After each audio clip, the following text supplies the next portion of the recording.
बिस्मिल्लाहिर्रहमानिर्रहीम। अस्सलामु अलैकुम students, welcome back. Last lecture के अंदर जैसे कि हम जानते हैं कि हम नैंड गेट्स और नॉर गेट्स के ऊपर डिस्कशन कर रहे थे और नॉर गेट को थोड़ा सा हमने देखा था कि उसको मज़ीद और कैसे रिप्रेजेंट किया जा सकता है, और ये वो लास्ट स्लाइड थी कि जहाँ पर हमने अपनी डिस्कशन स्टॉप की थी। यहीं से आज हम अपनी डिस्कशन को आगे बढ़ाएंगे। कुछ आपको प्रैक्टिस क्वेश्चंस दिए जाएंगे आपके प्रैक्टिस के लिए, ताकि उन पर आप प्रैक्टिस करके आप अपना हाथ साफ़ करें, अपने आप को मज़ीद स्किल्ड करें इन क्वेश्चंस के ऊपर।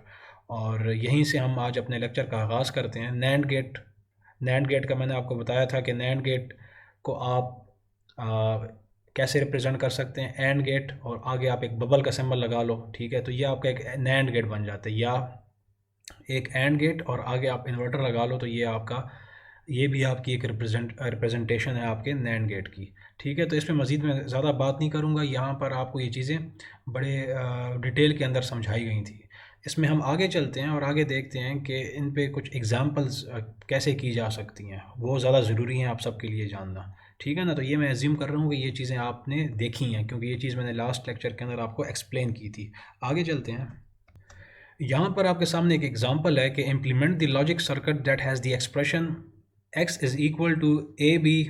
ठीक है, यहाँ पर देखें ए बी एंड और फिर ब्रैकेट के अंदर c और d, और ये c प्लस डी या c और d का के ऊपर ये एक इन्वर्टर लगा हुआ है, इन्वर्ट साइन है, ठीक है, या कॉम्प्लीमेंट आप कह लें। और फिर एट द एंड इस पूरी की पूरी एक्सप्रेशन के अंदर ऊपर एक और कॉम्प्लीमेंट है। इसको वो कह रहा है कि आपने एक लॉजिक सर्किट के तौर पे क्या करना है, आपने इम्प्लीमेंट करना है। अब इसको कैसे करेंगे, लेकिन यहाँ पर एक शर्त लगाई गई है, using only NOR and NAND gates, यानी कि आपने कोई एंड गेट, कोई और गेट या कोई इन्वर्टर अकेले में यूज़ नहीं करना। सिर्फ इन्हीं दोनों गेट्स को इस्तेमाल करके आपने इस अलजेब्रिक एक्सप्रेशन को अचीव करना है। तो ये आप कैसे करेंगे, ईजी है, कुछ मुश्किल नहीं है। जिन्होंने अभी तक प्रैक्टिस की है, करते चले आ रहे हैं, तो आज का सवाल भी करना उनके लिए कोई मुश्किल नहीं होगा। ठीक है, ये हमारे लेक्चर का आज का हिस्सा है। तो जैसे कि मैंने आपसे कहा कि पहले आप देखा करें कि इनपुट्स कितने हैं। तो अगर इसको आप गौर से देखें तो आपके पास उस लॉजिक सर्किट के अंदर 4 इनपुट्स होंगे, ए बी सी और डी। उसके बाद आप देखें इसमें टर्म्स कितनी हैं। देखें एक टर्म ये है ए बी की, ये एक टर्म है जो आपस में क्या हो रही है, एंड हो रही है। और यहाँ पर अगर आप देखें ये दूसरी टर्म है, लेकिन ये टर्म आपस में और हो रही है। ठीक है, लेकिन अब इसको इम्प्लीमेंट कैसे करेंगे। तो अगर आप गौर से देखें ये सी डी के साथ क्या हो रहा है, और लेकिन और होने के बाद फिर क्या हो रहा है, इन्वर्ट, यानी कि वो और गेट तो लगेगा, उसके आगे एक इन्वर्टर लग जाएगा। तो जब और गेट के आगे एक इन्वर्टर लगता है तो वो क्या कहलाता है, आपका नॉर गेट।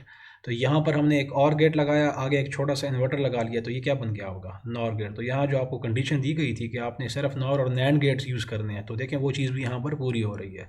तो ये आपने एक नॉर गेट लगा लिया, और उस नॉर गेट में कौन से दो इनपुट्स आ रहे हैं, सी और डी।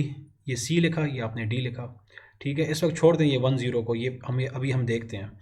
ये सी है, ये आपका डी है। तो ये जब सी और डी होकर इस नॉर गेट से गुजरेगा तो क्या करेगा, ये उन दोनों को और करके और फिर उसका क्या ले लेगा, नॉट ले लेगा। ठीक है, ये चीज़ हम डिस्कस कर चुके हैं। तो इस नॉर गेट से जब ये सी और डी एज एन आउटपुट निकलेंगे तो वो बन जाएगा आपका सी प्लस डी, और कॉम्प्लीमेंट आप इसको कह लें या इन्वर्ट कह लें, कुछ कह लें, मुख्तलिफ इसके लिए वर्ड्स यूज़ किए जाते हैं। और ये एज एन इनपुट आगे जो भी गेट है उसके लिए चला जाएगा। अच्छा, ये तो आपने अचीव कर लिया। इसके बाद अगली जो टर्म थी वो थी आपकी ए बी। ये ए और बी जो है इसके बीच में क्या है, एंड। ठीक है, प्लस तो नहीं है, जब कुछ नहीं है तो एंड है, तो इसका मतलब एक आगे एंड गेट लगेगा, और उस एंड गेट में ये दो ए और बी एज एन इनपुट जाएंगे। ये ए भी इनपुट जा रहा है और ये बी भी इनपुट जा रहा है। ठीक है, लेकिन यहाँ पर हमसे कहा गया है कि एंड गेट यूज़ नहीं करना, नैंड गेट यूज़ करना है। तो ज़रा सब्र कीजिए, अभी तो हमने पूरा ये इम्प्लीमेंट किया ही नहीं है। ए और बी को तो हमने एज एन इनपुट दे दिया इस एंड गेट के लिए, लेकिन अब ज़रा गौर से देखें इस अलजेब्रिक एक्सप्रेशन को। ए बी एक टर्म थी और सी प्लस डी इन्वर्ट ये दूसरी टर्म थी। ये टर्म और ए बी आपस में क्या हो रहे हैं, एंड हो रहे हैं। इसका क्या मतलब है कि ये जो एंड गेट है इसमें 3 इनपुट्स आएंगे, ए और बी तो आ ही रहा है, लेकिन साथ में ये देखें एक एंड लग कर ये तीसरा भी तो है। और तीसरा कौन सा था, ये तीसरा वो था जो कि इस नॉर गेट से एज एन आउटपुट निकला और अब यहाँ पर एज एन इनपुट आ रहा है। तो ये एंड गेट क्या करेगा, a इंटू बी जो कि यहाँ पर है a into B into C plus D bar. ये कन्फ्यूजन के लिए आपको बाजू का डॉट दे देते हैं, नहीं देते, यहाँ पर डॉट नहीं लगा तो कोई उससे फ़र्क नहीं पड़ता, मतलब उसका वही है, ठीक है। लेकिन अभी भी एंड गेट है यहाँ पर, और ए बी और C plus D bar as an input जा रहे हैं। वो जब एज एन इनपुट जाएंगे तो वो क्या होगा, इन तीनों को आपसे मल्टीप्लाई कर देगा, लेकिन यहाँ पर लिखा हुआ है आपने एंड गेट यूज़ नहीं करना, नैंड या नॉर यूज़ करने हैं। तो आप देख सकते हैं कि जब आप ए बी को एंड करेंगे सी प्लस डी बार के साथ, तो जो एंड रिज़ल्ट होगा उसको एंड पे आपने फिर से क्या करना है, सारे के सारे को फिर से बार ले लेना है, यानी कि उसको इन्वर्ट करना है, उसका कॉम्प्लीमेंट ले लेना है।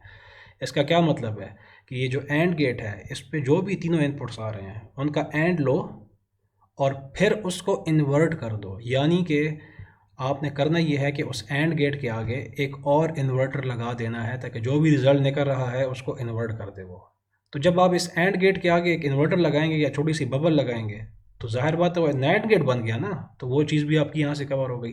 अब इसको आप ऐसे भी ड्रॉ कर सकते हो या अपनी आसानी के लिए ये एंड गेट बना लो, आगे एक इन्वर्टर लगा लो, जिस तरह कि मैंने लास्ट लेक्चर में आपको सिखाया था कि कैसे वो किया जाता है, ठीक है। तो यहाँ से जब आपकी चीज़ निकलेगी तो वो क्या होगा, ए को आपने एंड किया बी के साथ, उसको एंड किया सी प्लस डी बार के साथ, ये तीन टर्म्स एंड हो गई, और फिर इन तीनों का आपने क्या ले लिया, कॉम्प्लीमेंट, ठीक है। जब वो तीनों यहाँ से मल्टीप्लाई होके निकली, एंड होके निकली, तो आगे इस बबल से या इस इन्वर्टर से होकर गुजरी, और तब आपने उन सारों के ऊपर क्या लगा दिया, एक आपने बार लगा दिया, जो कि इस बात की ज़मानत है कि वो एंड पे जाकर इन्वर्ट हो रहा है। तो ये एक और एग्जांपल थी जिसमें कि आपको सिखाया गया है कि मज़ीद आपने नैंड और नॉर गेट्स को इस्तेमाल करते हुए कैसे अपनी अलजेब्रिक एक्सप्रेशंस को इम्प्लीमेंट करना है। इसके बाद आगे चलते हैं और मज़ीद देखते हैं कि इसमें मज़ीद क्या पॉसिबिलिटीज़ हो सकती हैं। अब यहाँ पर देखिए 10 की बात आ गई, मैंने अभी आपसे कहा कि 10 को छोड़ दें, लेकिन अब हम इसको पकड़ लेते हैं 10 को, ठीक है।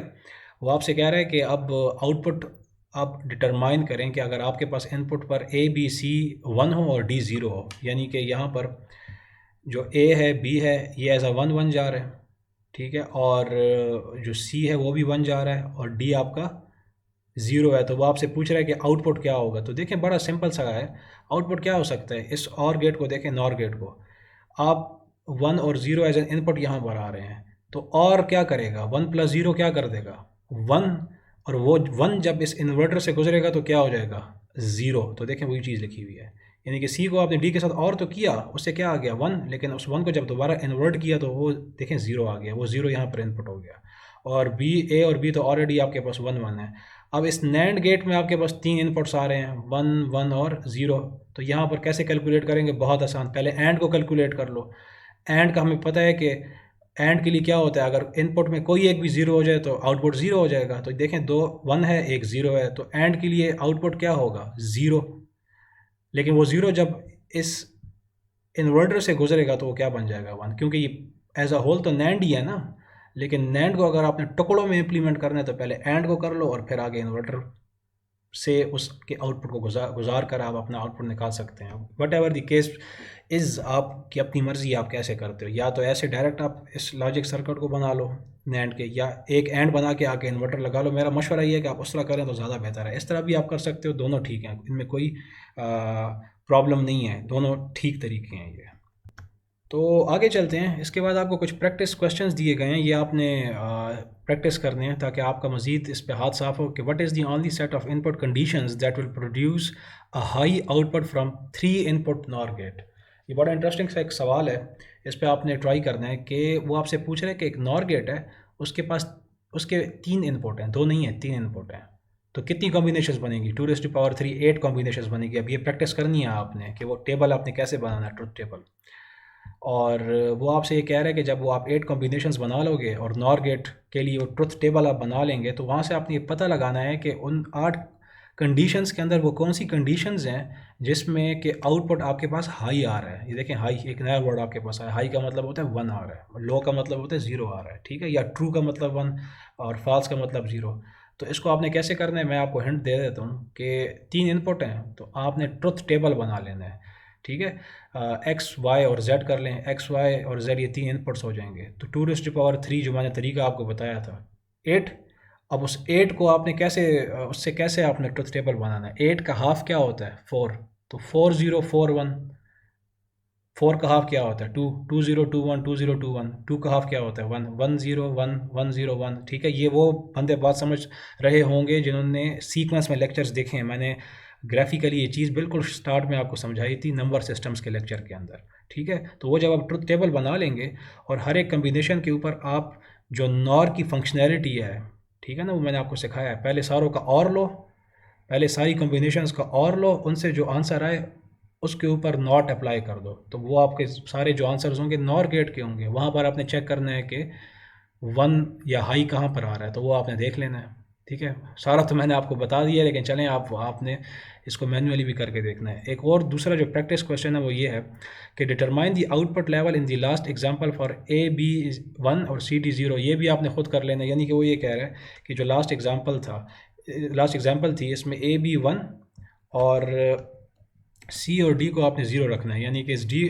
सी को भी ज़ीरो करो और फिर सारों को देखो यहाँ एंड पे क्या आपके पास आंसर आता है। ये भी आप देख लें, करके देख लें, इतना मुश्किल नहीं है। तीसरा जो आपको दिया जा रहा है वो ये है कि change the NOR gate at the last example to a NAND gate and change the NAND gate to a NOR and what is the new expression for X. यानी कि वो यहाँ पर कह रहा है, यहाँ पर आपको ये कह रहा है कि इस नॉर गेट की जगह आप नैंड गेट लगा लो और इस नैंड गेट की जगह आप नॉर गेट लगा लो और फिर आप देखो कि आपके पास एक्सप्रेशन क्या बनती है। ठीक है ना, ये इस एग्जांपल में या इस एग्जांपल के अंदर आप ये चीज़ लगा लें और आप देखेंगे क्या एक्सप्रेशन बनती है। आप देखें इसमें दो पॉसिबिलिटीज़ हो सकती है ना, कि आप इस नॉर गेट को इस नैंड गेट को यहाँ से उठाओ, यहाँ पर ले आओ, और जो इसके इनपुट्स थे यहाँ पर ए बी वो यहाँ पर आ जाएंगे। ठीक है, अब यहाँ पर ए बी आ जाएंगे, सही हो गया, यहाँ पर ए भी आ जाएंगे और ये जो नॉर गेट है वो यहाँ पर आ जाएगा।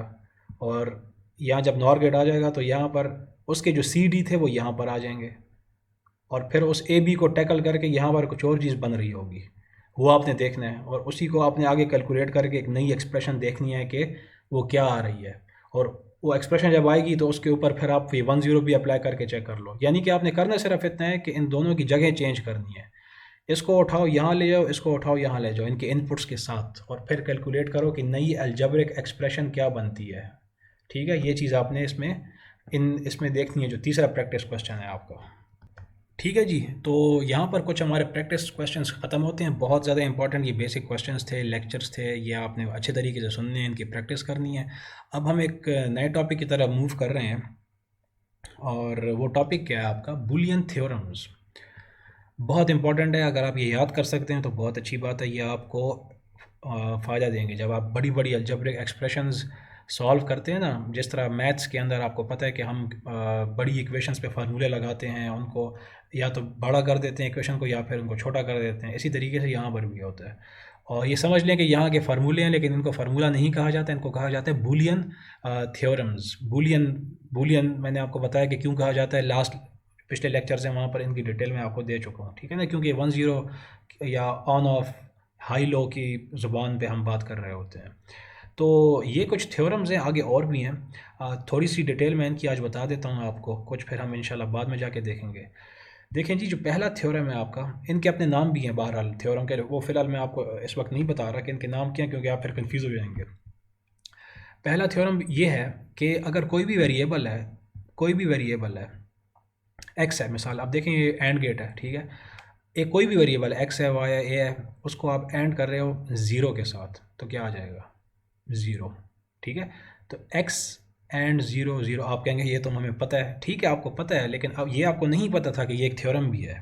ठीक है, ये एक थ्योरम है, नाम क्या है वो अभी मैं आगे चल के आपको बता दूंगा, लेकिन फ़िलहाल नाम जानना ज़रूरी नहीं है। आपको ये जानना ज़रूरी है कि अगर ये कॉम्बिनेशन कहीं पर आपको मिल जाती है तो उससे आंसर क्या आता है आपके पास, ताकि आप एक्सप्रेशन के अंदर वो फीड कर सकें और फीड करने के बाद उसको मज़ीद सिंप्लीफाई कर सकें। ठीक है, एक ये आपके पास थ्योरम है। दूसरा थ्योरम ये है, इसी गेट को देखें, इसी गेट में अगर आप इस ज़ीरो की जगह 1 लगाकर उसको किसी भी वेरिएबल के साथ एंड करेंगे तो क्या आंसर आएगा, वो वेरिएबल खुद आ जाएगा। यानी कि इसको ऐसे देखो, एक्स 1 ज़ार एक्स। ठीक है, वैसे ये कहना तो नहीं चाहिए क्योंकि यहाँ पर वो वाले मल्टीप्लिकेशन एग्जैक्टली तो फॉल नहीं करती, लेकिन आपके समझाने के लिए। ठीक है, कि अगर एक वेरिएबल है उसका एंड ज़ीरो के साथ ले रहे हैं तो ज़ीरो, एक वेरिएबल उसको एंड 1 के साथ कर रहे हो तो एक्स। दो ये थ्योरम्स आपको जहन में होने चाहिए, इंपॉर्टेंट है। तीसरा क्या है, तीसरा ये है कि एक एंड गेट है और एक वेरिएबल है, कोई भी है, एक्स है, वो एज एन इनपुट पहले पे भी जा रहा है और वही एज एन इनपुट दूसरे पे भी जा रहा है। यानी कि ये एंड गेट एक्स को उसी एक्स के साथ एंड कर रहा है। देखें एक्स एंड एक्स। अब मैथ्स के अंदर तो आपको पता है कि एक्स स्क्वायर ये हो जाता ना, लेकिन यहाँ पर एक्स स्क्वायर नहीं होगा, ये आउटपुट पे आपको क्या मिल जाएगा, एक्स। ये चीज़ आपने याद रखनी है कि अगर एक वेरिएबल है, ठीक है, वो खुद ही के साथ एंड हो रहा है तो उससे आंसर क्या आएगा, वही वेरिएबल आएगा। ये बहुत ज़्यादा अलजेब्रिक एक्सप्रेशंस में इस्तेमाल होता है। मिसाल के तौर पर मैं आपसे कहता हूँ A B C dot A B C. अब ये ए बी सी एक टर्म है और इसी ए बी सी को आप ख़ुद के साथ जब आप मल्टीप्लाई करेंगे तो आप वहाँ पर ये देखें, ये थ्योरम यूज़ करोगे, क्योंकि यहाँ पर हम देख रहे हैं कि अगर किसी को वेरिएबल को आप या किसी भी टर्म को आप ख़ुद के साथ मल्टीप्लाई करो तो वही टर्म दोबारा आ जाती है। ठीक है, ये आपके जहन में हो। जो चौथा थ्योरम है उसमें देखो क्या हो रहा है कि आप एंड कर रहे हो किसको, वही वेरिएबल है, लेकिन आप एंड उस वेरिएबल के साथ किसको कर रहे हो, उसी वेरिएबल के इन्वर्ट कॉम्प्लीमेंट को। उसी वेरिएबल के इन्वर्ट लेने के बाद, उसका इन्वर्ट लेने के बाद उसको उस वेरिएबल के साथ आप एंड कर रहे हो। देखें यहाँ पर क्या हो रहा है, एक्स एंड एक्स बार, तो इसका आंसर हमेशा ज़ीरो आएगा। इनके अपने प्रूफ्स भी मौजूद हैं, ठीक है, इनके अपने प्रूफ्स ही मौजूद हैं, लेकिन प्रूफ्स करना हमारा इस वक्त लेक्चर का जो मौजू है वो नहीं है। वो हमें अगर वक्त मिला तो वो भी हम देख लेंगे, लेकिन फ़िलहाल आपको ये चीज़ें जहन में होनी चाहिए। अगर आप प्रूफ सीख लेते हैं तो वो तो बहुत अच्छा हो जाएगा, क्योंकि बाज़ औक़ात ये जहन से निकल जाते हैं। जब आप अलजेब्रिक एक्सप्रेशन सॉल्व कर रहे होते हैं तो वहाँ पर ज़ाहिर बात है कि आपके जहन में इतने सारे जो थ्योरम्स हैं वो मिक्सअप हो जाते हैं। तो वहाँ पर अक्सर ये तरीका होता है कि जिनको प्रूफ्स निकालने आते हैं तो वो जल्दी से कुछ सेकंड्स के अंदर प्रूफ करके वो चीज़ निकाल लेते हैं। तो बहरहाल वो भी अगर वक्त मिला हम देख लेंगे, लेकिन फ़िलहाल आपने ये चीज़ें फ़िलहाल आप जहन में रखें और इनको याद करना कोई इतना मुश्किल नहीं है। ये आप इजीली अपने जहन में याद रख सकते हैं। अगर 3-4 बार आप ये बना लें, ख़ुद से राइट अप इसको कर लो, लिख लो, तो आप आसानी से इन चीज़ों को जहन नशीन कर सकते हैं। इसके बाद एक पांचवा आज के लिए आखिरी देख लेते हैं कि अगर ये देखें इन चारों का ताल्लुक है एंड के साथ। ये गौर से देख लें, ये जो पहले 4 थ्योरम्स थे ना, ये देखें बीच में डॉट है एंड के साथ। अभी आपके सामने ये बनाकर आपको दिया गया ताकि आपको पता हो। अब अगले जो 4 मैं बता रहा हूँ उनका ताल्लुक है और के साथ, जिसमें से पहला थोड़ा सा मैं बता देता हूँ, फिर यहीं से हम इंशाल्लाह नेक्स्ट लेक्चर शुरू करेंगे। यहाँ पर देखें क्या कह रहा है कि एक और गेट है, उसमें एक वेरिएबल है कोई भी एक्स, और उसको आप और कर रहे हैं 0 के साथ।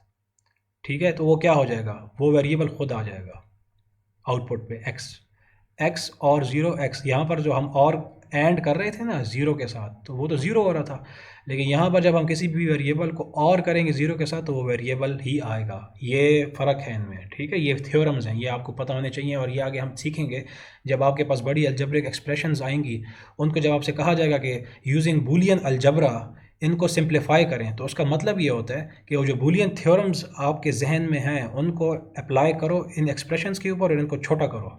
जितना छोटा आप इसको कर सकते हैं, सिंप्लीफाई कर सकते हैं। ठीक है, तो आज के लिए इतना काफ़ी है। इन टॉपिक्स पे प्रैक्टिस करें, डायग्राम्स पे प्रैक्टिस करें, थ्योरम्स पे प्रैक्टिस करें, और practice makes a man perfect. ठीक है, ये बिल्कुल सही कहावत है या मुहावरा है, जो भी है, लेकिन फ़ायदेमंद है।